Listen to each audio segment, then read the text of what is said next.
বাংলাদেশের সকল প্রতিষ্ঠানে, সকল বিশ্ববিদ্যালয়ে প্রাতিষ্ঠানিক সুবিধা প্রদান করা হয়, শুধু রাজশাহী বিশ্ববিদ্যালয়ের ব্যতিক্রম। তাই যদি আমাদের এই আন্দোলন সংগ্রামে প্রশাসনের বোধোদয় না হয়, আগামীতে আমরা আলোচনা করে ইস্পাত কঠোর থেকে কঠোরতম আন্দোলন ঘোষণা করব। প্রাতিষ্ঠানিক দাবিটাই যাচ্ছে আমাদের সন্তানদের ভর্তির। ছাত্ররা আন্দোলন করেছে প্রাতিষ্ঠানিক ব্যবস্থা বঞ্চিত করার জন্য না, প্রাতিষ্ঠানিক ব্যবস্থা বঞ্চিত করার জন্য যদি ছাত্র আন্দোলন আমি নামতাম, আমি তো নামতাম না। এইটা কেন ছাত্ররা করছে আমার বোধের মধ্যে না। কারণ ছাত্রদের যেমন দরকার আছে, আমাদেরও ছাত্রদের উভয়ের দরকার। কিন্তু আমি চাচ্ছি যে আমার প্রাতিষ্ঠানিক বঞ্চিত না হওয়ার জন্য আমরা এটা বলবৎ রাখার জন্য উদ্যত আহ্বান জানাচ্ছি। বসুন্ধরা ডায়াপেন্ট এখন আরো উন্নত।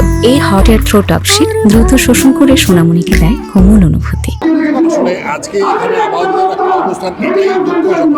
এটা আমরা প্রত্যাশা কখনোই করি না যে আমাদের আজকে এই অবস্থা এখানে একটা চলমান সুবিধা যেটা বিশ্ববিদ্যালয়ের অতীত থেকে চলে আসছে, হঠাৎ করে এই সুবিধা বন্ধ করে দিয়ে আমি মনে করি যে আমাদের এই বিশ্ববিদ্যালয়ের পরিবার চরম একটা দুঃসংগের শিকার হয়েছে।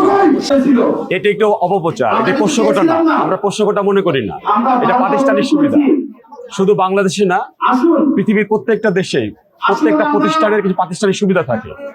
বাংলাদেশের সকল বিশ্ববিদ্যালয়ে, সকল স্কুলে এবং সকল কলেজে এই প্রাতিষ্ঠানিক সুবিধাটা আছে। আমরা এই প্রাতিষ্ঠানিক সুবিধা চাই এবং আমাদের শিক্ষা প্রতিষ্ঠানের বাইরেও যতগুলো সরকারি, আধা সরকারি, স্বায়ত্তশাসিত প্রতিষ্ঠান আছে, তাদের প্রতিষ্ঠানগুলোতে বিভিন্ন সুবিধা আছে এবং তাদের ছেলেমেয়েরা সেই প্রতিষ্ঠানে পড়তে পারে।